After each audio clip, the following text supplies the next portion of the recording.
आज बड़ी संख्या में विधायक सुधीर मुनगंटीवार भाजपा पदाधिकारी, कार्यकर्ता तथा किसानों के साथ मिलकर बल्लारपुर पुलिस स्टेशन पहुंचे और उन्होंने बल्लारपुर पुलिस स्टेशन में विधिवत शिकायत दर्ज की।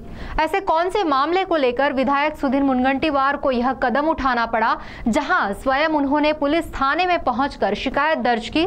आइए देखते हैं इस खबर में। किसानों को रासायनिक खाद देते समय जबरदस्ती अन्य उत्पादन खरीदी करने के लिए बाध्य करने वाले कोरोमंडल इंटरनेशनल लिमिटेड इस कंपनी के विरोध में शनिवार 5 जुलाई को विधायक सुधीर मुनगंटीवार ने बल्लारपुर पुलिस स्टेशन में विधिवत शिकायत दर्ज की।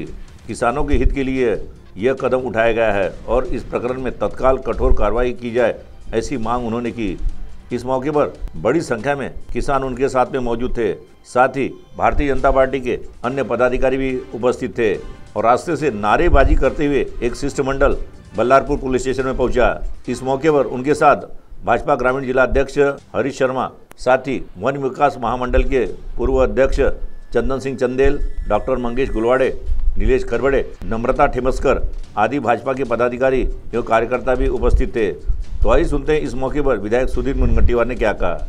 साधारणतः एक कोरोमंडल नावाची कंपनी आहे, त्या कंपनीने डीएपी खत देण्याच्या संदर्भात जिल्हा कृषी अधिकारी, जिल्हा परिषदनी त्यांना खताचं वाटप आणि वितरण कशा पद्धतीने करावं अतिशय स्पष्टपणे सांगितलं। जिल्हाधिकारी महोदयांनी त्यांना एकदा नव्हे दोनदा नोटीस दिल्या की तुम्ही खताचं वितरण करत असताना याचं लिंकिंग करण्याचा हट्ट करू नये, पण जे लोक यांच्या शेतकऱ्यांच्या हिताच्या डीएपी खताची खरेदी करतात तेव्हा हे जबरदस्तीने सांगतात की यासोबत तुम्हाला sulphur, nano DAP, PDM potash 15-15-15 जबरदस्तीने का घेतील?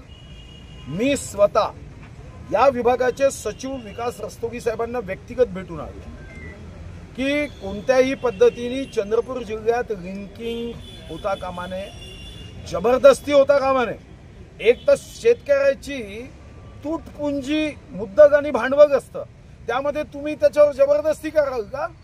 अरे त्याचं अन्न खाता काही तर लाच ठेवा। आणि म्हणून कोरोमंडल या कंपनीच्या श्री प्रीतम श्री उपप्रबंधक विक्री आणि विपणन अधिकारी याच्याशी मी स्वतः बोलतो। मी शेतकऱ्यांचा प्रतिनिधी म्हणून त्यांना विनंती केली की आपण असं करू नका, ताबडतोब चूक दुरुस्त करा। पण इतकी मस्ती आहे, आता याला जरा शिक्षेचं खत दिल्याशिवाय याची मस्ती कमी होणार नाही अशी लक्षात आली।